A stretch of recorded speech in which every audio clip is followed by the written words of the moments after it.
বন্ধুরা এই দেখো, এখন আমি ম্যাঙ্গো শেক বানাবো।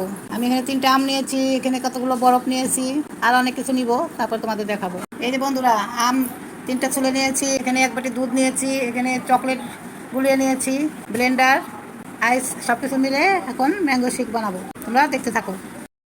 আমগুলো দিয়ে দিচ্ছি, দুধ দিয়ে দিচ্ছি, চকলেট দিয়ে দিচ্ছি, এই যে আইস দিয়ে দিলাম। এই দেখো, এখন সব কিছু একসঙ্গে ব্লেন্ড করে নিব। বন্ধুরা এই দেখো, আমার ম্যাঙ্গো শেক হয়ে গেছে।